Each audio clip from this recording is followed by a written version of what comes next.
November 18, 1944. 06:12 a.m. Hürtgen Forest, Germany. Frost clung to the blackened pines as a German sniper steadied his carabiner 98K against a shattered tree trunk. The morning silence was absolute, broken only by the whisper of breath against cold glass as he scanned the fog. For days, his unit had hunted the Americans through this maze of mud, roots, and blood-soaked leaves. The forest belonged to the patient, and no one was more patient than him. But today, something felt different. His instincts, those that had saved him on the Eastern Front and Normandy alike, screamed that he was being watched. Before he could shift position, the forest answered with a single, distant crack. No machine gun burst, no artillery roar, just one perfect shot.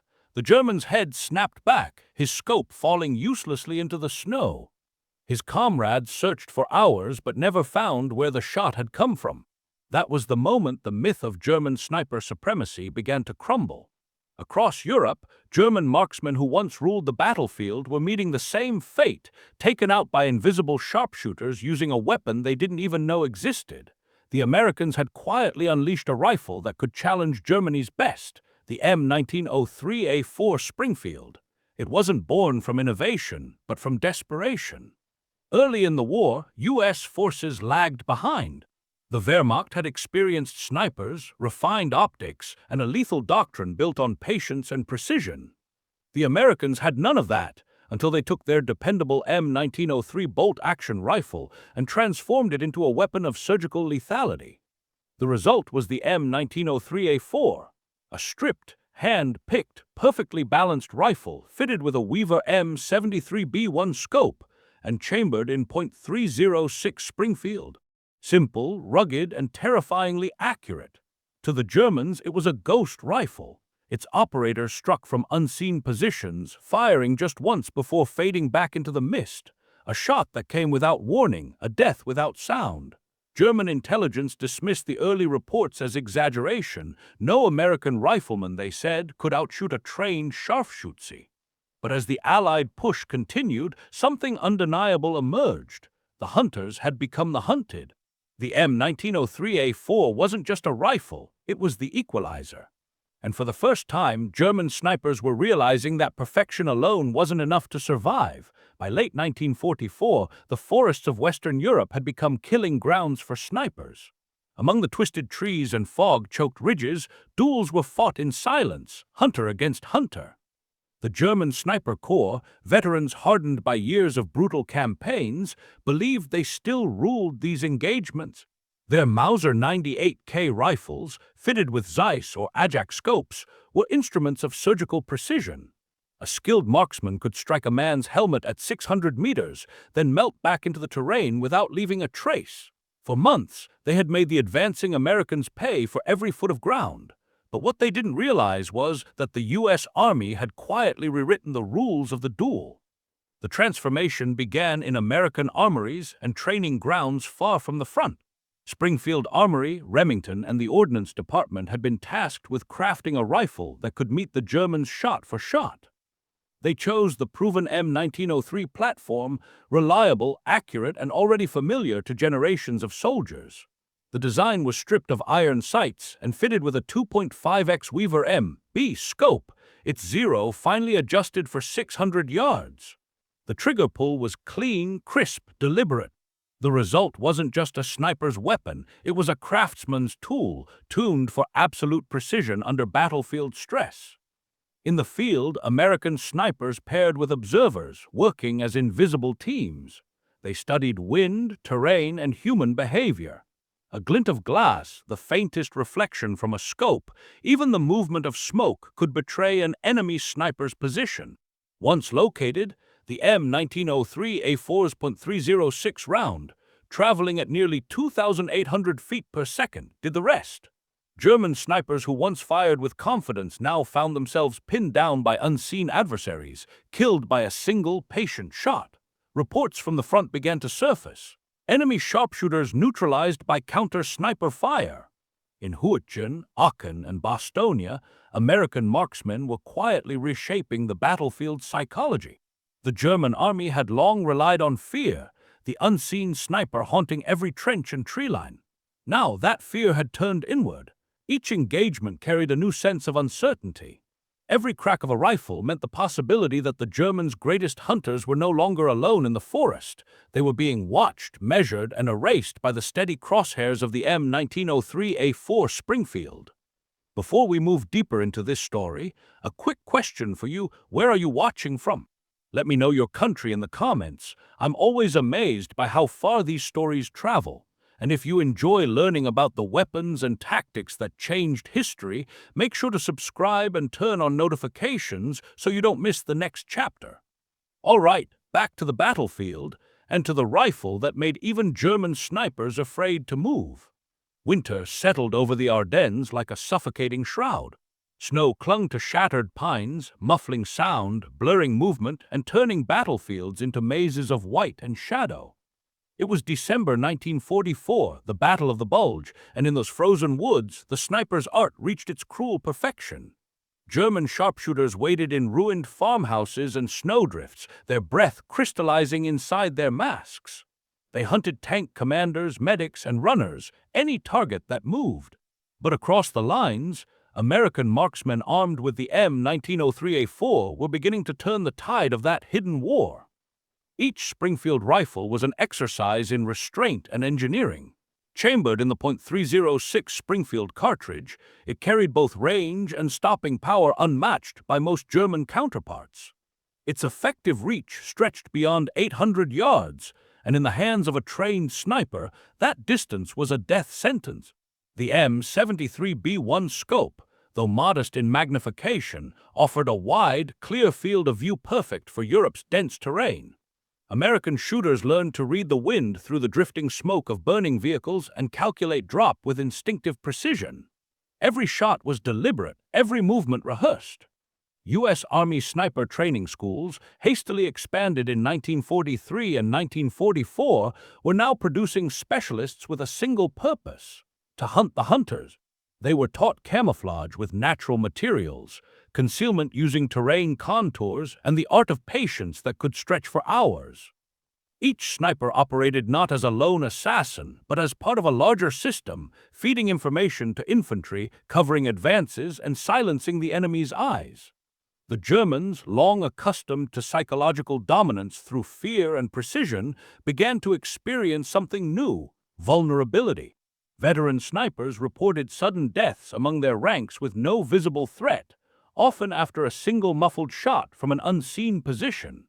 The Wehrmacht's intelligence branch grew desperate for explanations, circulating field reports that mentioned new American rifles with improved telescopic sights. Few understood how a weapon so simple could strike with such surgical accuracy. In snow-choked fields, where frost and silence swallowed everything, the old rhythm of battle had changed. The Germans, invisible masters of the long gun, were discovering that the Americans had learned their language, and were now speaking it more fluently. By the dawn of 1945, the American sniper had evolved from a supporting role into a decisive weapon. In ruined towns across Western Europe, Aachen, Metz, and Cologne urban warfare turned every window, doorway, and pile of rubble into a potential nest for marksmen. For the Germans, cities had always been the sniper's domain: narrow streets, deceptive reflections, and the perfect cover for ambush. But now, the Americans were using the M1903A4 to reverse that deadly equation. Inside those ruined landscapes, the Springfield rifle proved its worth not just in range, but in reliability. Mud, frost, and debris often jammed automatic weapons, but the M1903A4's bolt-action mechanism was nearly immune to failure. It could fire after being dragged through mud or frozen snow, its smooth steel action as dependable as the men who carried it. Snipers perched in upper floors or shell craters would wait for hours, their gloved fingers numb, the rifle balanced on sandbags or a window ledge. The silence was broken only by the slow click of the bolt. One sound, one life ended, then stillness again. The German snipers who had once terrorized Allied infantry began to encounter a new kind of precision. Their familiar tactics, using decoys, baiting fire, shifting after every shot, were being countered with unnerving accuracy. American spotters learned to read the terrain like detectives. A small patch of snow melted on a roof, a flicker of glass where none should be, a shadow that didn't move with the wind. Once found, the M1903A4 did the rest. A single round of .306 could penetrate sandbags, helmets, and even wooden walls, ending duels that had lasted hours in an instant. Reports from the European theater of operations detailed a striking statistic. Snipers armed with the M1903A4 achieved confirmed kill ratios of up to 7-1 against German counterparts in late war engagements. The advantage wasn't merely mechanical, it was psychological. German soldiers began to whisper about phantom shots that came from nowhere, fired by Americans who never revealed their positions. The Wehrmacht's confidence in its elite marksmen, once a pillar of its small unit tactics, began to erode. The Americans had turned precision into art and patience into terror. As winter gave way to spring, the legend of the M1903A4 spread through both armies. It was no longer just a weapon, it was a warning. In the final months of the war, the duel between German and American snipers reached its most intense phase. Across the Siegfried Line and into the heart of the Reich, the battlefield became an invisible chessboard of patience and precision. Every shattered village and burned-out church tower concealed eyes waiting for a single target. For the first time, the once feared German Scharfschützen, the elite sharpshooters of the Wehrmacht, were facing an enemy who matched their discipline shot for shot. The M1903A4 Springfield had become the equalizer of the Western Front. American units learned to integrate snipers into their tactical doctrine, not merely as hunters, but as instruments of coordination and control. From hidden vantage points, snipers directed machine gun fire, adjusted mortar trajectories, and eliminated enemy officers with unnerving efficiency. A single rifle could alter the flow of an entire skirmish. In the dense hedgerows of the Rhineland, that meant survival. At the same time, the psychological weight of the rifle began to show its full effect.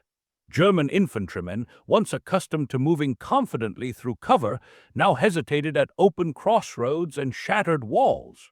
Their commanders issued strict orders to minimize exposure, yet even the most disciplined soldiers could not ignore the feeling of unseen eyes following them. In post-war interviews, captured German snipers described a chilling sense of reversal, an awareness that they were no longer the predators but the prey. "We used to own the distance," one recalled. "Now every sound, every reflection felt like a death sentence." For the Americans, mastery of the Springfield was more than mechanical skill, it was a philosophy of control. The rifle demanded patience, calm, and complete focus under pressure. Operators trained to slow their heart rate, exhale at the trigger brake, and move only with the rhythm of the battlefield. This mental discipline created a new breed of marksman, part scout, part hunter, part psychologist. By early 1945, over 28,000 M1903A4 rifles had been produced, and though they represented a fraction of total American firepower, their impact was disproportionate. They provided accuracy in chaos, order in confusion, and silence amid the noise of total war. The Springfield had become the quiet voice of American precision and the whisper of fear in every German trench. Spring 1945. The war in Europe was entering its final, brutal act. In the streets of Cologne, Nuremberg, and the outskirts of Berlin, the shattered remnants of the German army were fighting for survival. Among them, the once proud Sniper Corps. The same men who had terrorized Allied forces since 1939 now found themselves on the defensive, their positions betrayed by muzzle flashes and the cold precision of American counter-snipers. The M1903A4 Springfield had become the unseen equalizer of the collapsing front. From rooftops and upper windows, American marksmen surveyed city blocks reduced to skeletons of stone and smoke. Each ruined corridor held danger. Each silence carried the threat of a hidden rifle. Yet, where German sharpshooters relied on instinct and experience, the Americans combined that same patience with methodical training and mechanical mastery. They used spotters equipped with field glasses, charting angles of fire, recording distances, and learning the rhythm of enemy movement. When the shot came, it was decisive, a single crack that echoed off the walls before fading into the chaos. The Springfield's reputation was now legend. Soldiers spoke of it in reverent tones, describing it as an extension of will, steady, unflinching, and absolute. Its .306 round could pierce helmets, timber, and steel plates, leaving no margin for survival. German units began to identify the distinct, sharp sound of its report and learned to fear it. In the ruins of Dusseldorf, entire patrols avoided open ground at dawn and dusk, knowing a single unseen rifle could silence them all. By May, the sniper duels had grown rare. The German army was disintegrating, its once formidable sniper schools reduced to scattered survivors without ammunition or optics. The Americans advanced with growing confidence, their marksmen now serving as guardians for infantry columns and forward observers for artillery. The quiet discipline of the M1903A4 had done more than eliminate enemy snipers. It had dismantled the very spirit of the German sharpshooter tradition. When the guns finally fell silent, the Springfield stood as more than a rifle. It was a symbol of adaptation and precision. From the forests of Normandy to the ruins of the Reich, it had proven that technology and training could overcome experience and legend. For German snipers, it was a grim revelation, one they never saw coming.